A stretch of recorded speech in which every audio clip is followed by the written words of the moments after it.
I felt real fear when armed protesters showed up outside my home, just a few feet away from my son and my husband.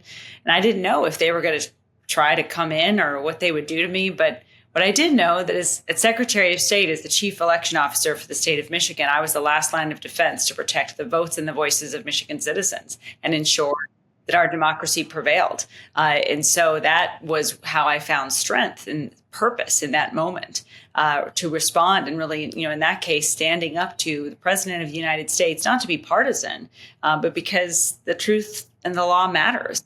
Hi, this is Rob Johnson. I'm president of the Institute for New Economic Thinking. I'm here today as child from Michigan with Jocelyn Benson, who's an old friend and who is the Secretary of State in Michigan, and also very importantly has just written an outstanding book. It's called The Purposeful Warrior. I'll put it up there. And how would I say?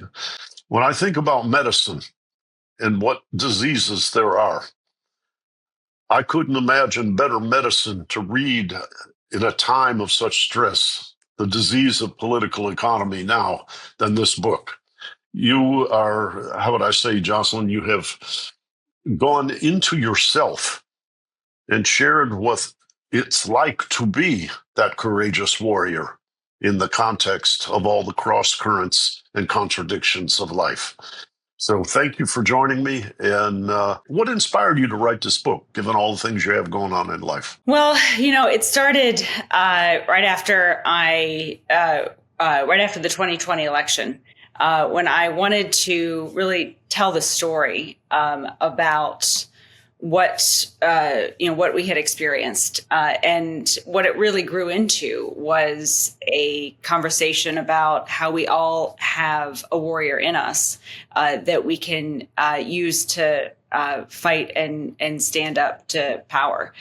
So that was the essence of the book, and to really tell the story of how only we have the power to define who we are, and that even in challenging, uncertain moments like we experienced in 2020, we always have the power to decide how we will respond and what we will do to further our hopes and our vision for a better world.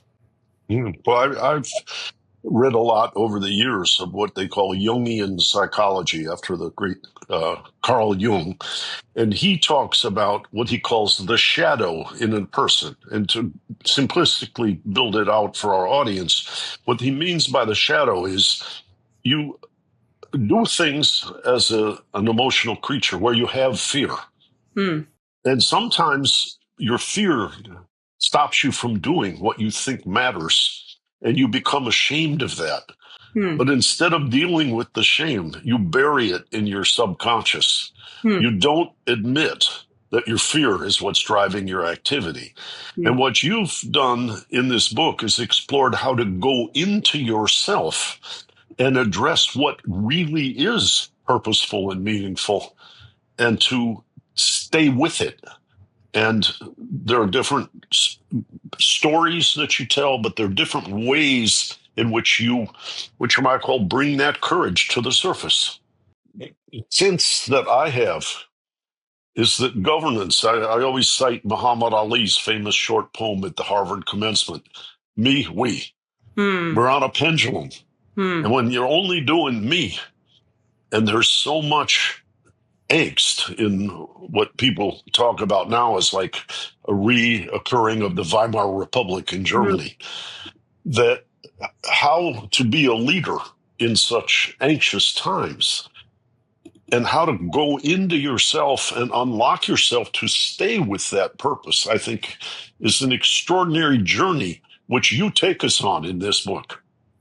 Well, thank you. That means a lot. I mean, it was really important to me to be able to encourage people not just to find the ability to choose courage over fear, but to also see the power of doing that, and that we can all not just build a bravery muscle together, but that we inspire others to do the same. And so for me, it was a great opportunity to tell various stories throughout my life of how I've built that bravery muscle, but to recognize, I tell stories, as you know, about how we stand up courageously, and sometimes we don't get the outcome that we want, but we can always oftentimes find ways to inspire others with that same with those same actions. So, my hope is that people can find through this book the ability to see every challenge as an opportunity to really grow your bravery muscle and find the strength to build resilience and get better. And so the book is really rooted in almost a how-to guide of how we can all be warriors on behalf of ourselves and those we love and the communities we call home. Yeah. Well, there's one, what I called a story that made me shiver, particularly in light of what's just happened in Minnesota as I was reading the book.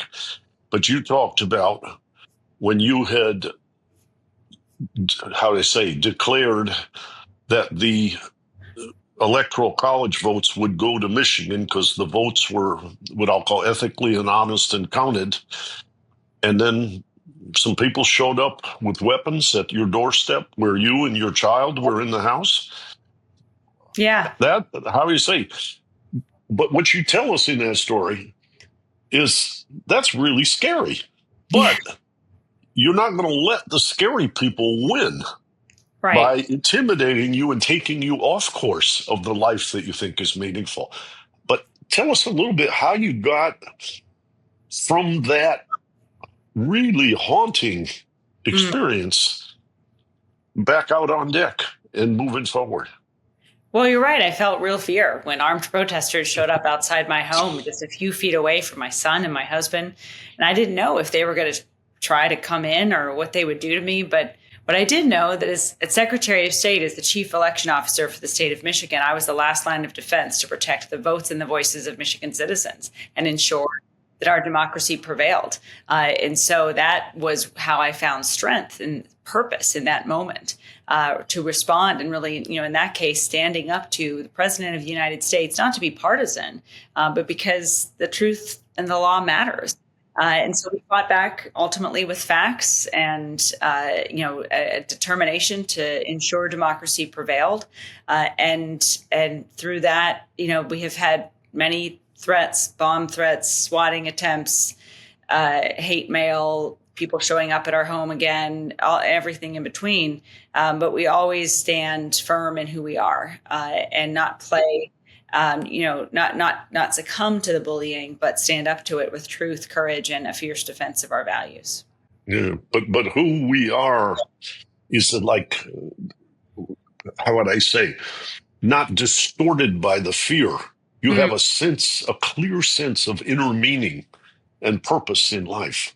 And it's fascinating. When you talk in the book about going down to Selma and when you were working in restaurants in order to do a volunteer's job. But how would I say, that importance excited me as I was reading, because I'm thinking that right now, to use Ali, we got to get back to we.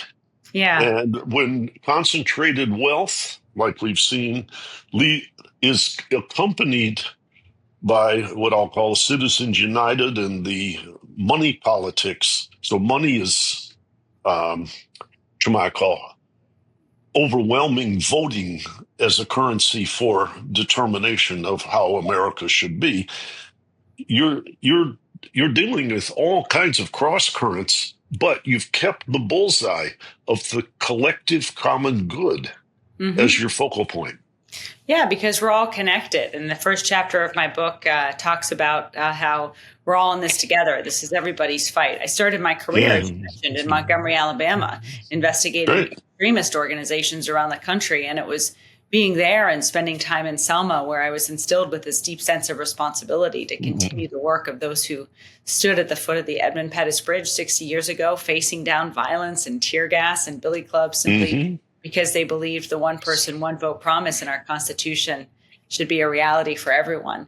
So for me, that was finding a purpose to fight for the same reasons they fought. We know our best chance for everyone having a fair shot to succeed and thrive and prosper begins and ends with equal access to the vote and educational opportunity and economic prosperity. Yeah. And, this notion of freedom, I just brought up how money can contort what we do, but weapons can too. I've always wondered about freedom, freedom to use a gun on someone else, Do Hmm. you or I have freedom not to be shot? Hmm. It feels to me like a false consciousness to pretend that. I mean, I was living in Connecticut during the Sandy Hook attacks on the schools. Hmm. Why should our children be subjected to Yeah. death by gunfire? Yeah. I can't find a way to defend that, but there does seem to be quite a powerful and intimidating force within our republic. Well, and yet the power of the vast majority of the people will always be greater than the people in power. And we do have the power to ensure our kids can go to public school and get a quality education and then come home safe. And that we can live in a world where our kids can go to school free from fear of gun violence. And that's what, that's why I'm in this fight. That's the warrior spirit. That's what I'm a warrior for. And what history teaches us is that when we have that type of focus, all of us can be warriors for a world like that and fight for that together. Yeah.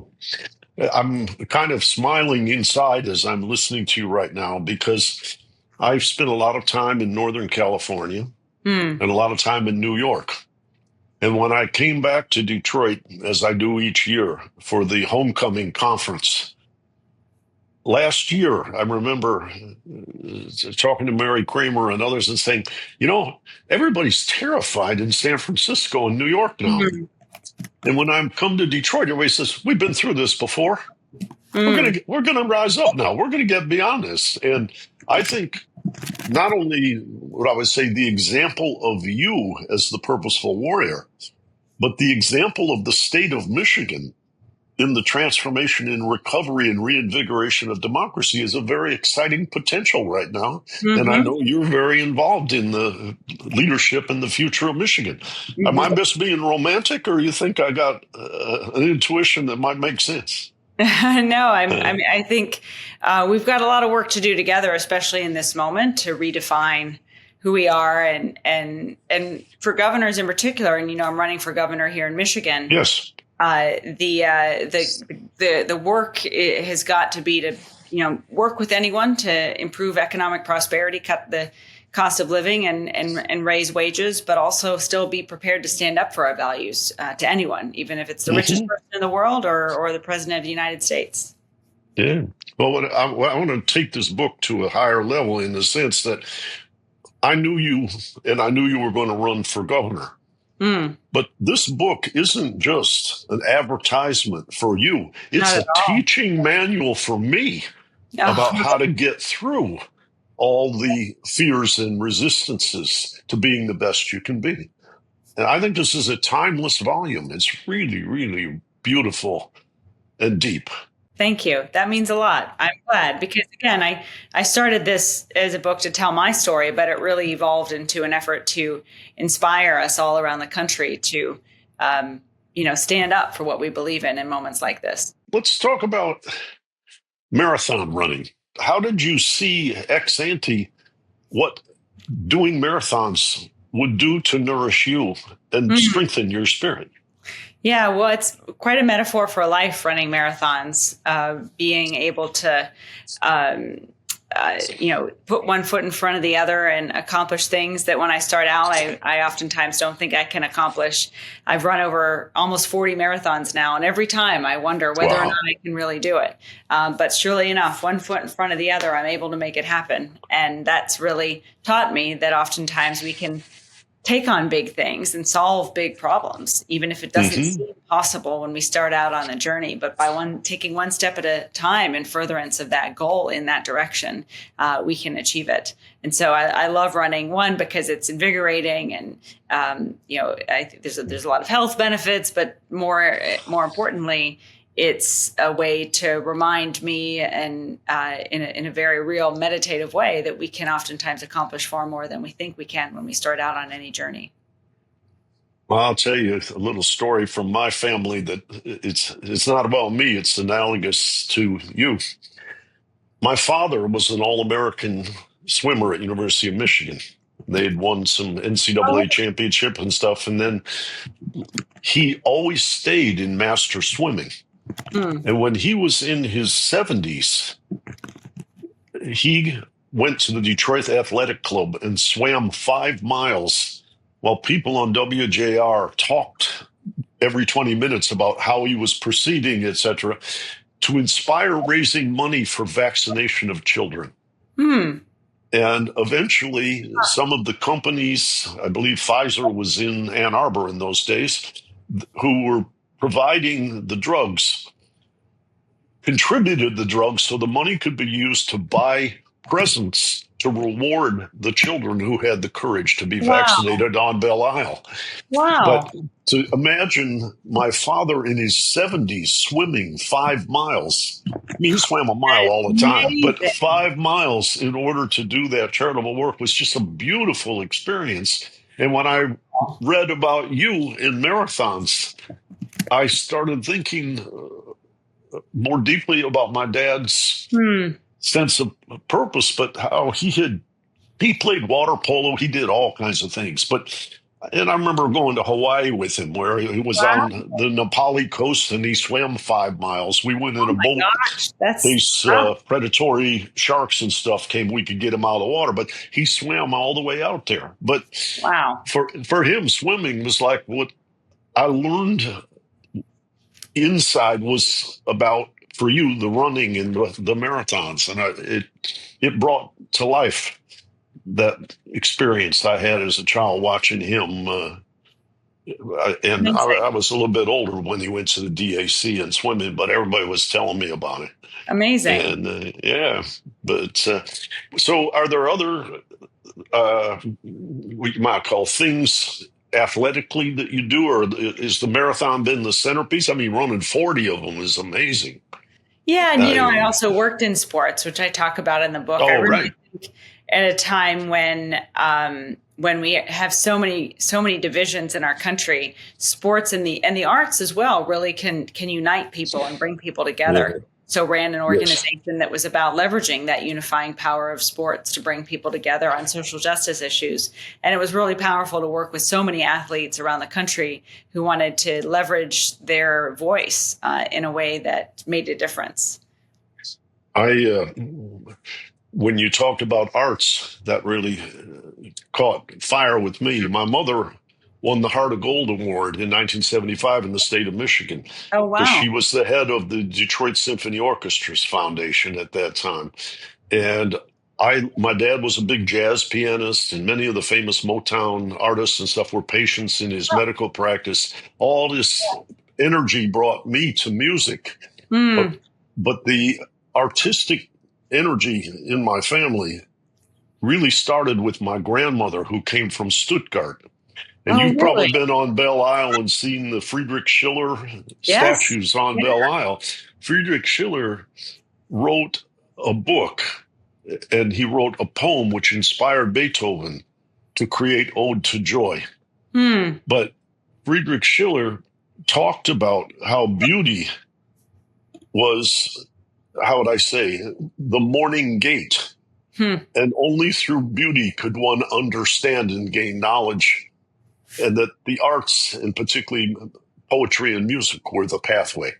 Wow. And Yeah. so That's when I heard you talking in the book about the arts, I thought, wow, how would I say, there's a book by Muriel Rukeyser called The Life of Poetry.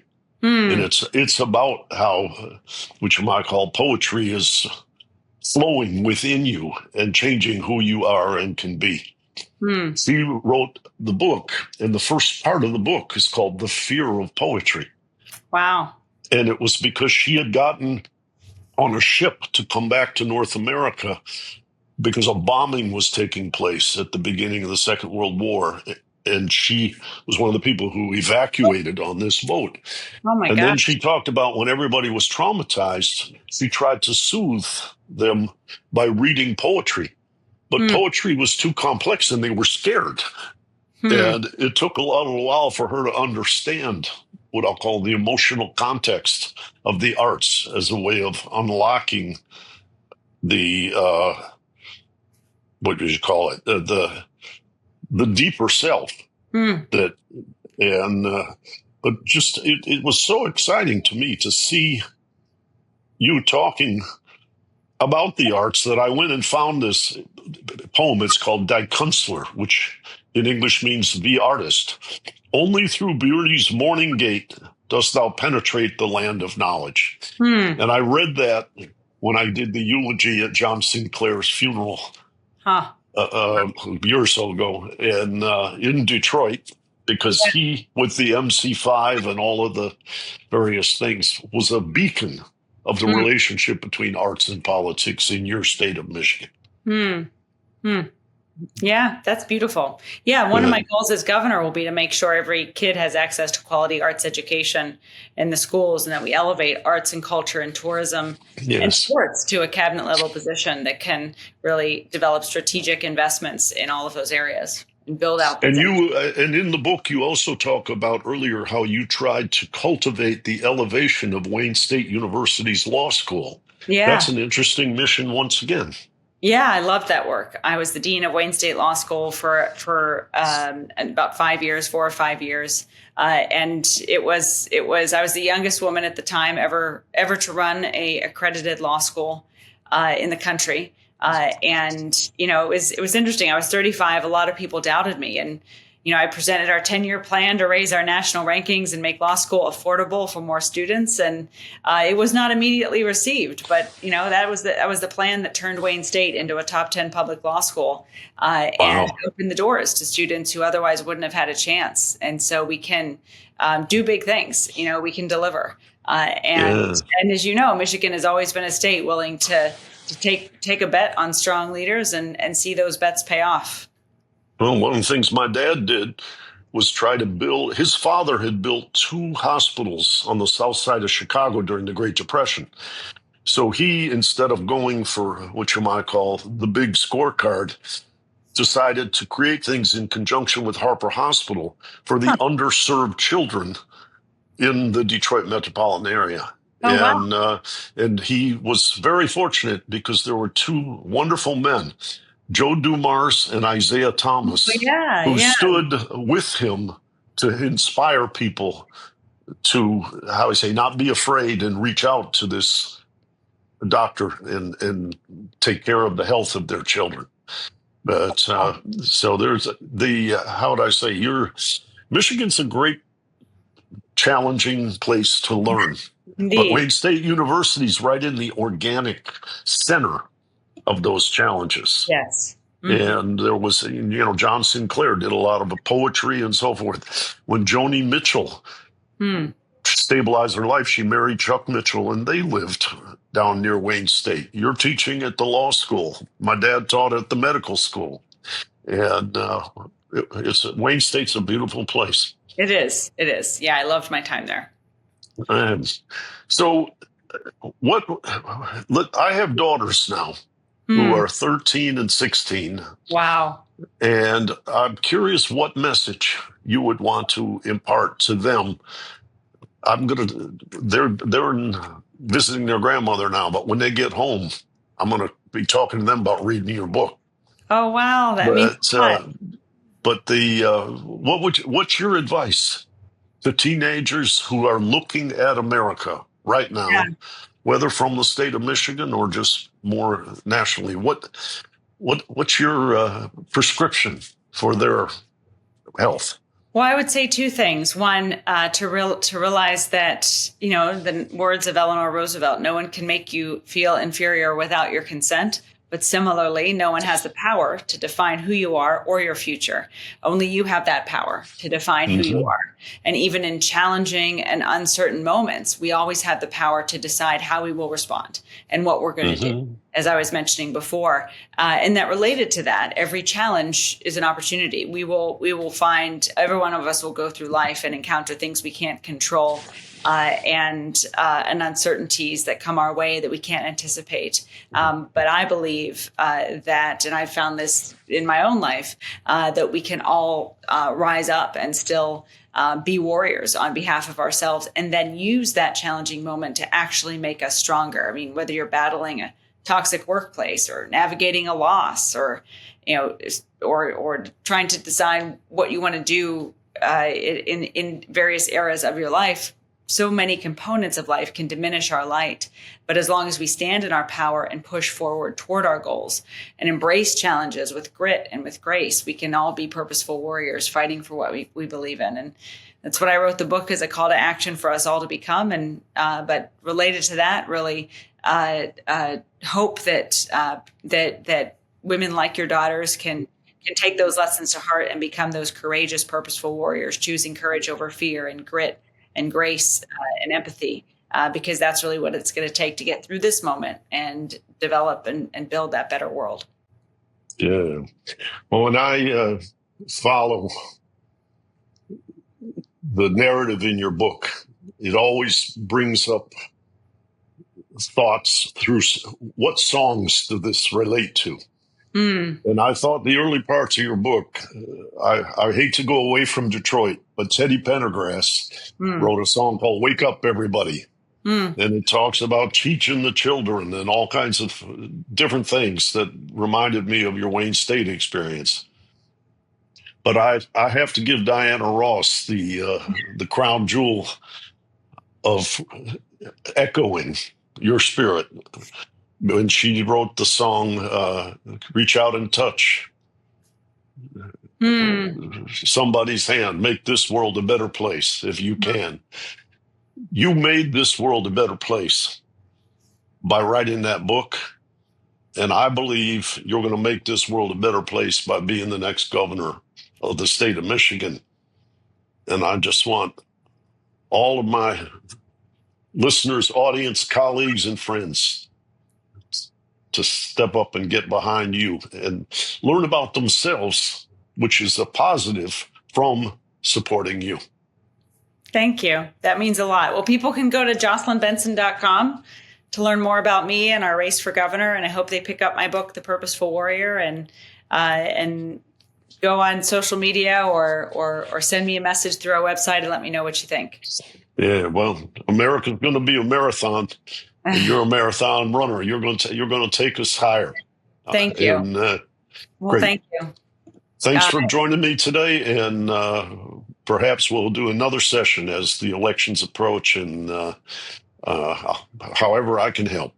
Thank you, Rob. That means so much. Thank you for all the work that you do. Great to join you for some time today, and thanks for having me on the show.